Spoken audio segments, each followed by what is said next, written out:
Ili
la Bwana.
Yeye aliamini mimi, ajapokufa atakuwa anaishi, naye kila aishiye na kuniamini hatakufa kabisa hata milele.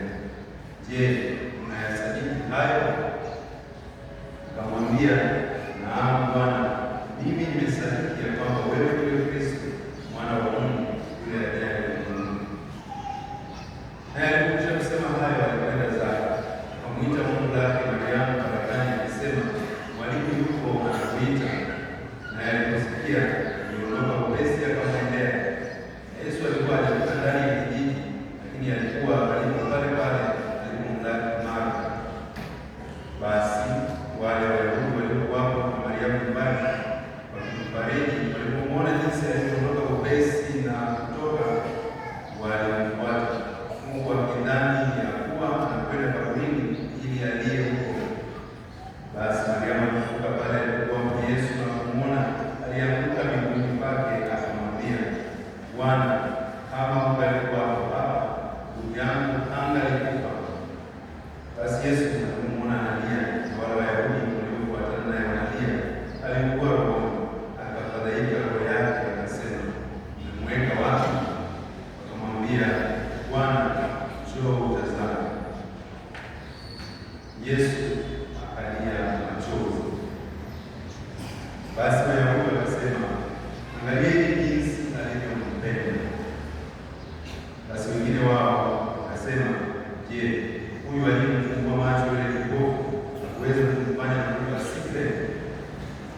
Basi Yesu hali akiugua tena nafsini mwake, akafika kwenye kaburi, nalo lilikuwa ni pango na jiwe limewekwa juu yake.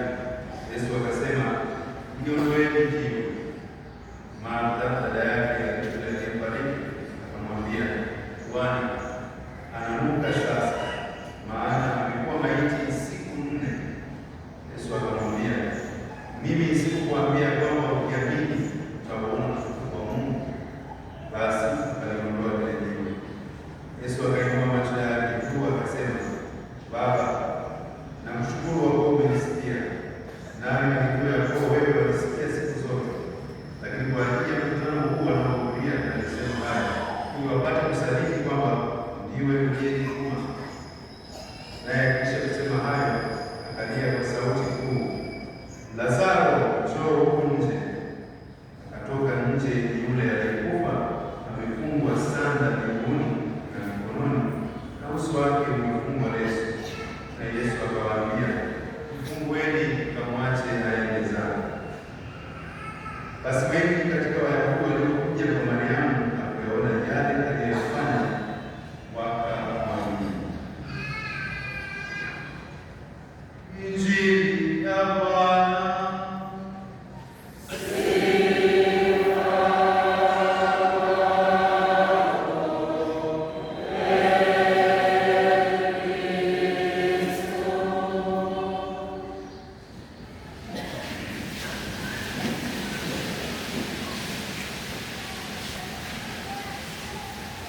Sifu Yesu Kristo.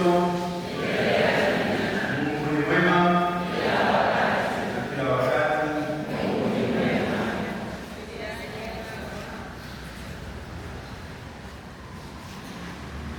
Ndio wapendwa, tunaendelea na safari yetu ya kipindi cha Kwaresma.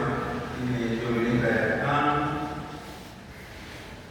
Dominika ijayo ya matawi ya mateso, na tuingiza moja kwa moja katika ile Juma Kuu, tafakari kwa kina zaidi fumbo hilo la mateso na kifo ya Bwana Yesu Kristo, ambavyo inapata maana yake kubwa katika ufufuko wake.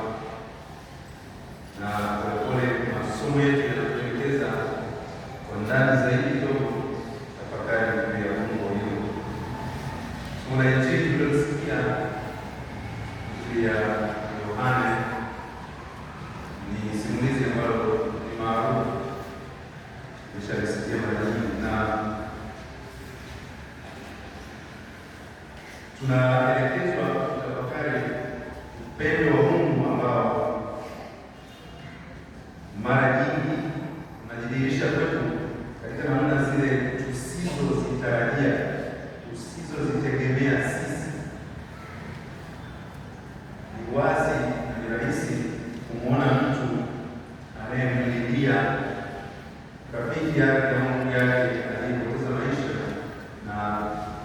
moja kwa moja kusema kama walivyosema Wayahudi, angalieni jinsi alivyompenda. Katika hatua hiyo ni rahisi kusema, unapomwona analia kwa huzuni, kusema huyu kweli alimpenda marehemu.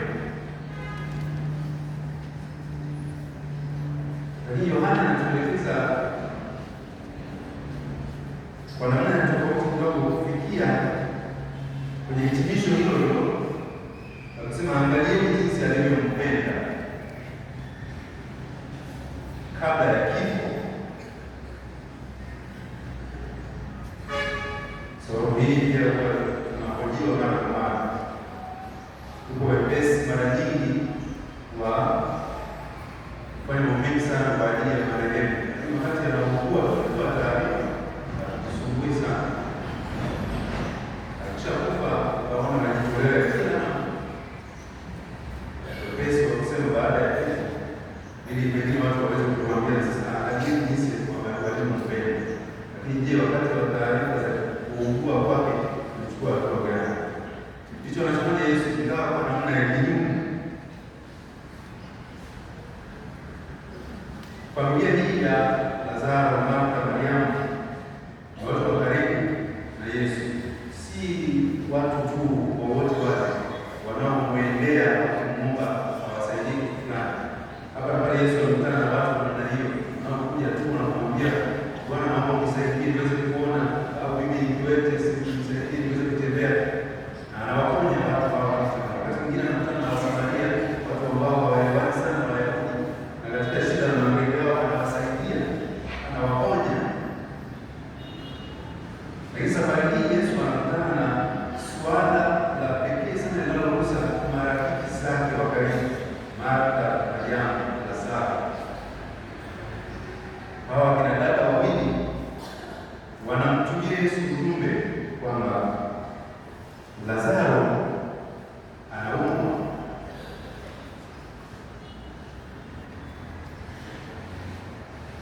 Pengine ingepita kusema tu Lazaro anaumwa, lakini unaweka msisitizo kumwambia Lazaro huyu tunayemzungumzia si Lazaro yeyote tu, Lazaro yule umpendaye. Si Lazaro yeyote, yule unayempenda anaumwa. Kwa sababu yule rafiki uliokuwepo na hii familia, hata singesema Lazaro umpenda, kwa sababu Lazaro Yesu anafahamu ni Lazaro yupi na kama anampenda. Tunaweka huo msisitizo, Lazaro umpendaye anaumwa. Bila shaka umeletewa taarifa namna hiyo, pengine ni mama anaumwa, ni baba ni mgonjwa, ni ndugu, ni mtoto, unatimua mbio kuelekea huko aliko. Lakini angalieni jinsi Yesu alivyompenda Lazaro. Hakwenda. Ndio ajabu la hiki anachosimulia Yohana.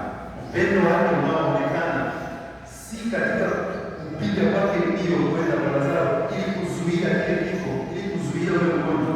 Upendo wake unaonekana katika kutokwenda. Amesikia habari za kuugua kwake, na yeye ni Mungu, anajua huyu jamaa hachukui dawa ya kuondoka. Hayo yote anayaona. Lakini upendo wake Kristo unaonekana katika kutokwenda kwake. Hapa ingepaswa kumshangaa kusema, angalieni jinsi alivyompenda.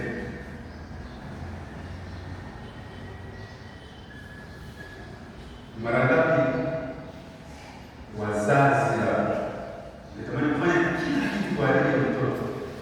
Inawezekana hata kula chakula kwa niaba yake, yeye ashike moja kwa moja mdomoni, ili asiteseke baba hata kusumbua kinywa chake kutafuna unakula wewe ili akae kwa shida.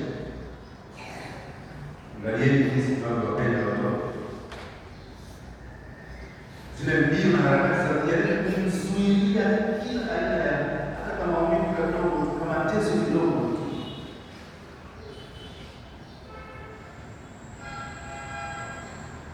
Yesu ambaye ni Mungu mwenye uwezo wote hamzuilii Lazaro rafiki yake kipenzi maumivu ya kule kuumwa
lakini tuione sikio upole, utakijua.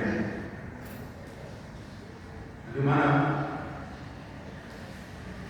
hayati Papa Benedikto kuna sana tafakari hilo, akiunganisha hasa na kile tunachosema katika waraka wa Waebrania kwamba huyu Kristo ile siku za uhai wake alitolewa Mungu awezaye kuokoa sala na dua na maombi pamoja na kulia sana machozi, akasikilizwa.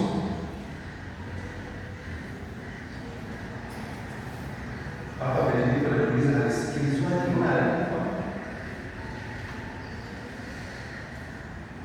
Anasikilizwa vipi wakati alikufa?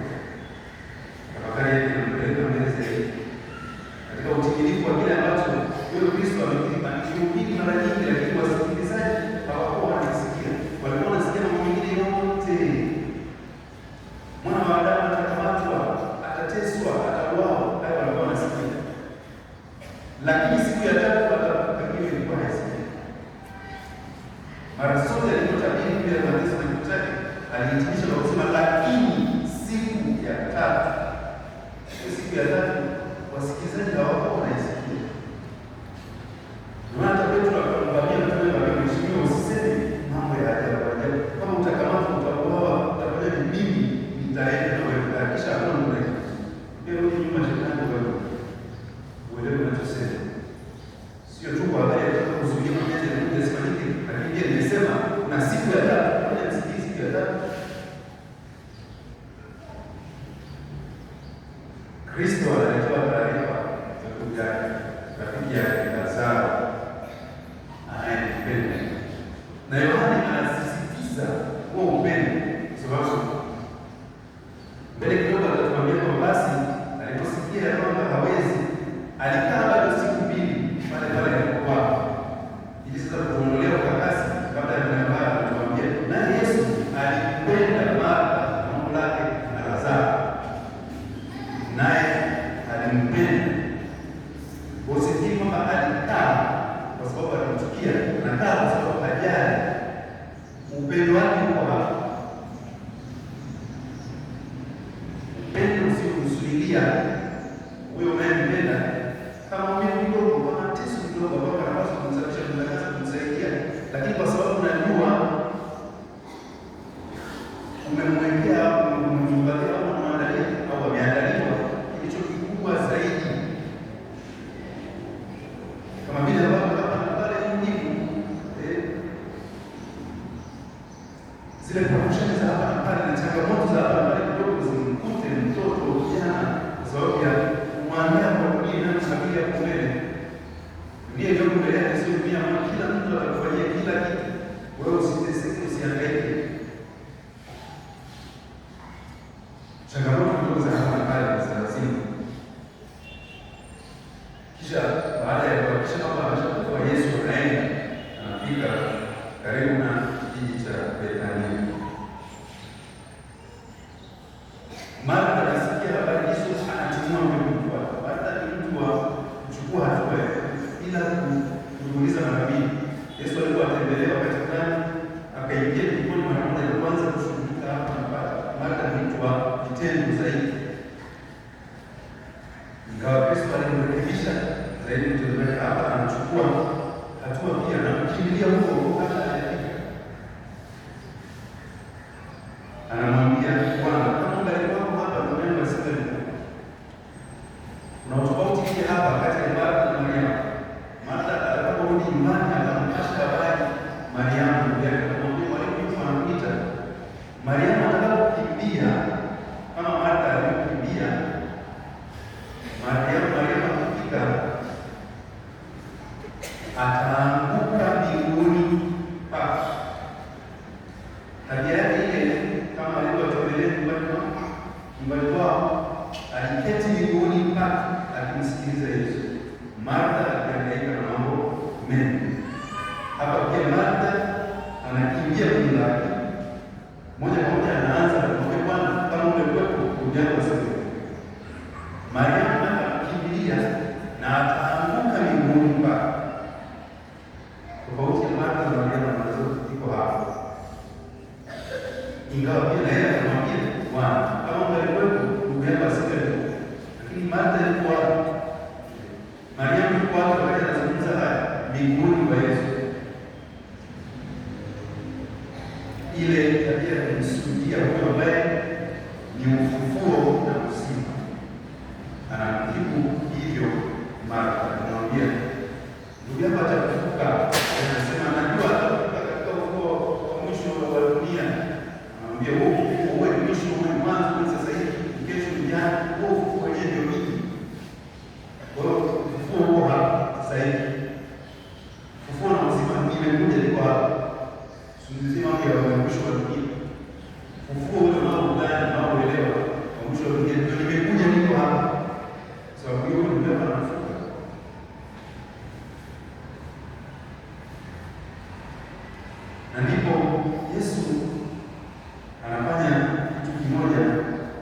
Kwa nini sasa hivi kutulia?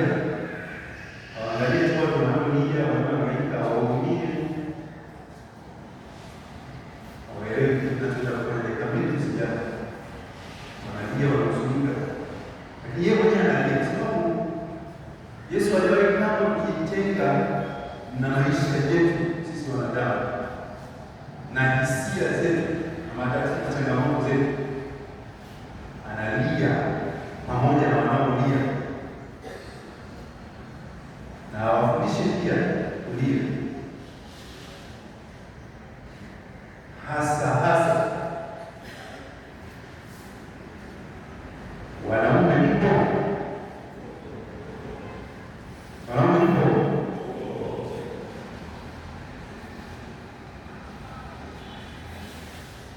kama umeketi na mwanaume jirani yako, mwambie jifunze kulia. Wewe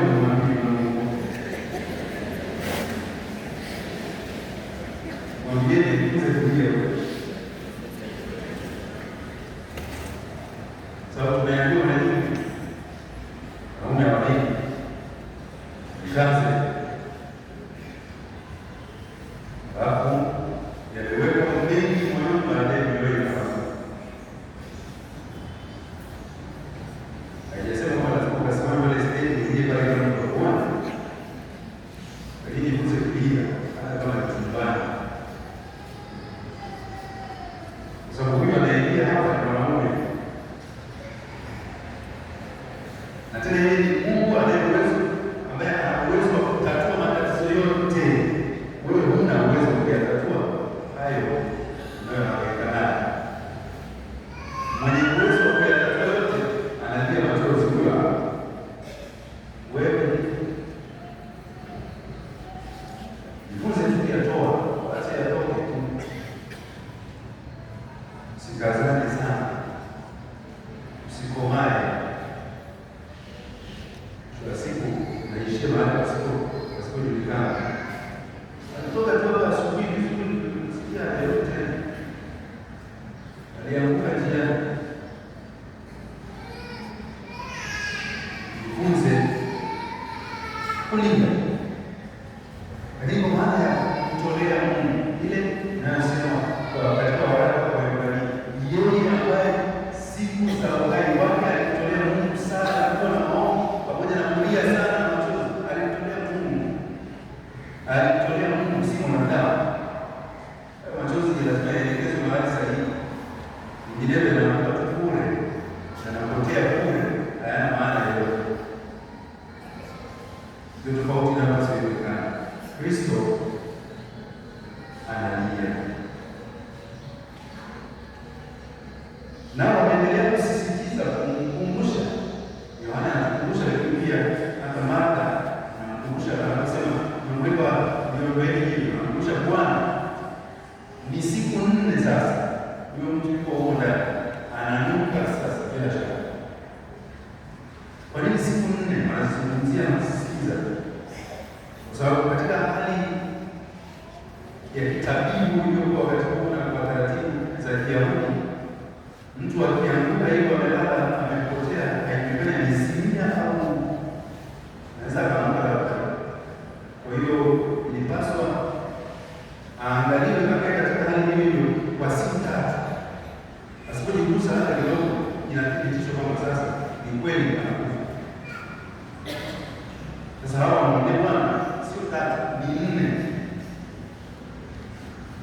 Maana yake tunazungumzia kitu kingine, kwa sababu Wayahudi hawakuwa na utaratibu kama ulivyokuwa kufanyika Misri, labda kwa kuipaka miili vitu fulani maalum ili kutunza mwili.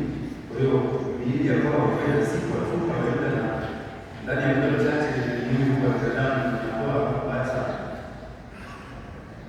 Siku Yesu Kristo kama unahabari kisha siku ndani ya muda mchache mwili wako unakuwa mbaya sana.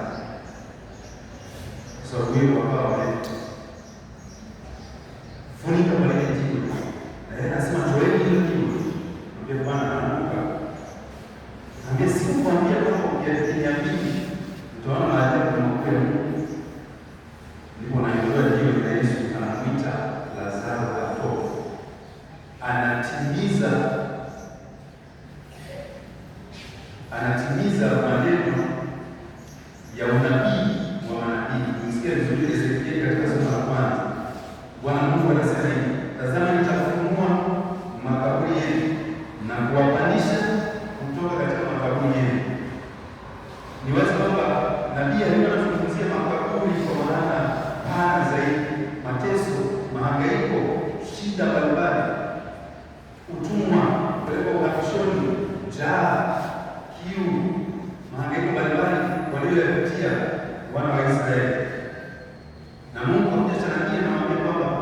nitayafunua haya makaburi yenu na nitawapandisha kutoka huko. Haya yanatimia kipekee katika kile ambacho Kristo anakifanya katika Agano Jipya kwa Lazaro. Anafunua kweli kaburi halisi na kumtoa Lazaro kutoka huko, akidhihirisha kwamba anayo nguvu. Amesema vizuri mmoja wake, mimi ndio ufufuo na uzima. Kwa sababu hiyo, siku chache baadaye atakapoanza mateso na kuuawa, anafufuka kutoka katika wafu kwa nguvu ya Roho Mtakatifu ambaye Mtume Paulo anazungumzia katika somo la pili Waraka kwa Warumi. Ikiwa Roho yule aliyemfufua Kristo Yesu katika wafu anakaa ndani yenu, yeye aliyemfufua Kristo katika wafu ataihuisha na miili yetu iliyo katika hali ya kufa. Ikiwa Roho anakaa ndani mwenu, kile alichofanya ndani ya Kristo kitafanyika ndani mwenu pia. Hakuna utofauti, lakini lazima iwe anakaa ndani, kwa sababu wanasema mtu asipokuwa na Roho wa Kristo, huyo si wa kwake, si mali yake. Paulo anasema mahali pengine kwa huyo Roho wa Mungu, Roho wa Bwana anakwisha kumiminwa juu yetu, na hiyo pendo la Mungu anakwisha kumiminwa juu yetu, na huyo Roho Mtakatifu tuliyepewa sisi, tuliyempokea. Lakini zaidi ya yote, kwa nini Yesu anafanya haya? Injili ya Yohane inapendeza kuisoma, kuisikia, kuitafakari kwa sababu mbalimbali na upekee wake. Mimi napenda zaidi mahitimisho ya Yohana. Kila mara Yohana akizungumza kwa stori za kutosha, anataka kufikisha kwenye pointi moja tu, ili hapa tuisikie kwenye maneno ya mwisho kabisa. Basi wengi katika Wayahudi waliokuja kwa Mariamu na kuyaona yale aliyoyafanya wakamwamini.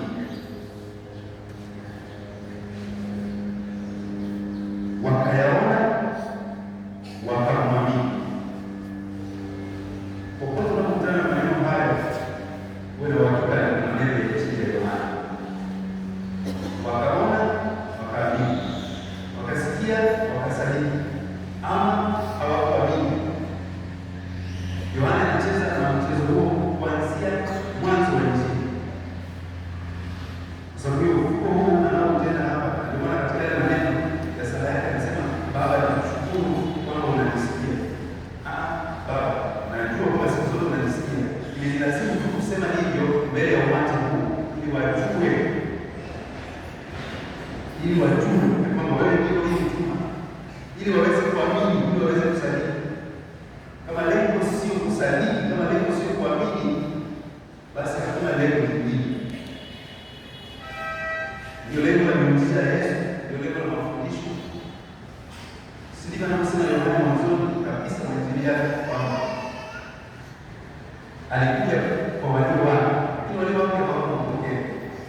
Wale waliompokea walipewa uwezo wa kufanyika kuwa watoto wa Mungu, ndio wale waliaminiwa jina lake, waliozaliwa sio kwa mapenzi ya mwili, kwa mapenzi ya mwanadamu, bali kwa mapenzi ya Mungu. Ile Yohana sura ya kwanza. Sisi je, tunaulizwa pia swali hili alilomuuliza Martha, je, unayasadiki hayo? Je, unaamini? Kwa sababu mchezo mzima uliita mchezo mzima wa Ukristo uko hapa. Je, unaamini? Na ahadi iko hapa na kumwambia, je, sikukuambia ya kwamba ukiamini utauona utukufu wa Mungu? Sikuamini tunapoishia hewani, unatupeleka kwenye kuona utukufu wa Mungu. Ndicho walichokiona. Na sisi pia tukiamini tutaona utukufu wa Mungu. Kuamini maana yake nini? Sio tu kutarajia kwamba kwa sababu mimi na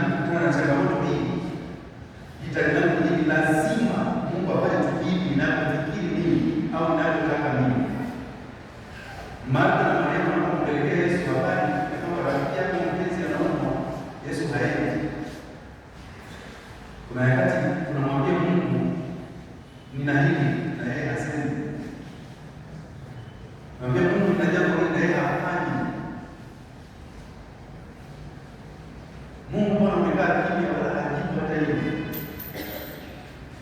Kwa sababu anaandaa kitu kizuri zaidi, anaandaa kitu kikubwa zaidi. Sipoteze muda kwenye mambo madogo, na wewe ukapotelea kwenye mambo madogo haya, kwa sababu kuna mambo makubwa zaidi. Imani yetu inatupeleka hapa kumwona Mungu ambaye anatupenda kiasi cha wakati mwingine kuto kujibu yale tuliyomwomba, kwa sababu kuna mambo mengine ambayo hatuyajui, yeye ndio haya anataka kuyafanya, kwa sababu hiyo hatuyajui, hatuwezi kuyaomba, lakini yeye anayaandaa kwa ajili yetu. Hawa walikuwa wanaandaliwa kwa ajili ya ufufuko wa ndugu yao Lazaro. Yesu alikwenda kutupa haleluya tu injili. Kwa sababu hiyo ujumbe wa Mungu kwetu pia sisi leo, iwe ni kuhusu changamoto, matatizo, shida mbalimbali, lakini hasa dhambi, hilo kaburi lililo kubwa zaidi.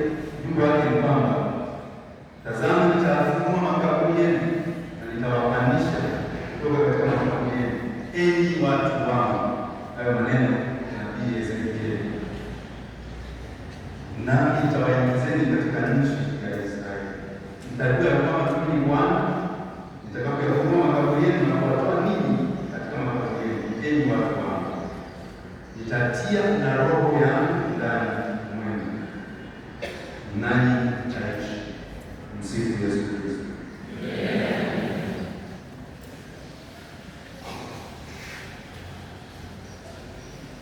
Simama.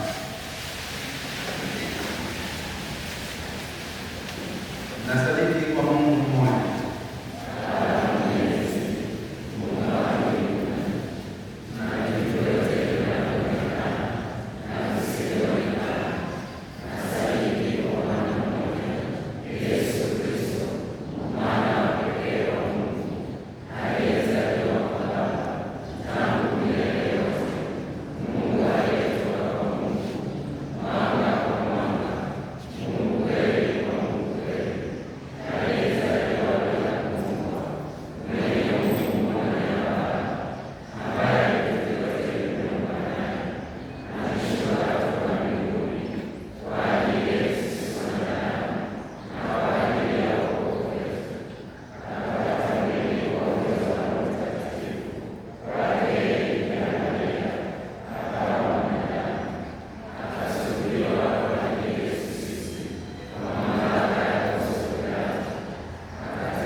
Yesu Kristo alimfufua Lazaro katika wafu. Ikiwa tunamwamini mwana wa Mungu aliyefufua wafu, tutajaliwa matumaini makubwa ya kufufuliwa vile kwa nguvu yake ya kimungu. Tumtolee maombi yetu, mtikia kwa kuomba tusikie.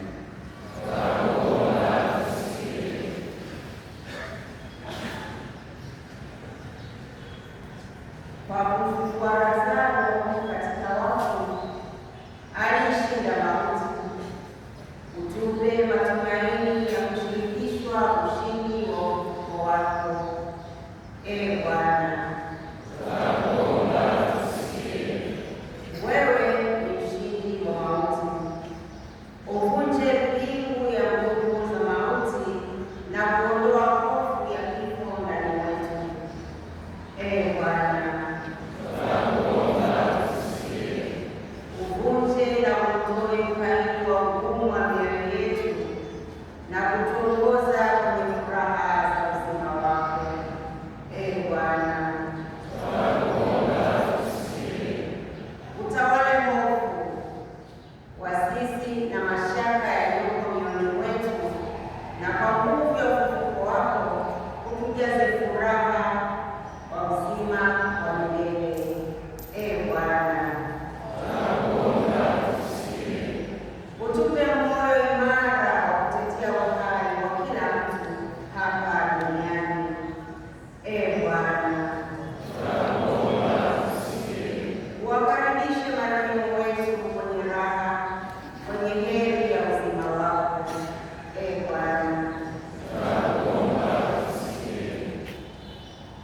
Salamu Maria,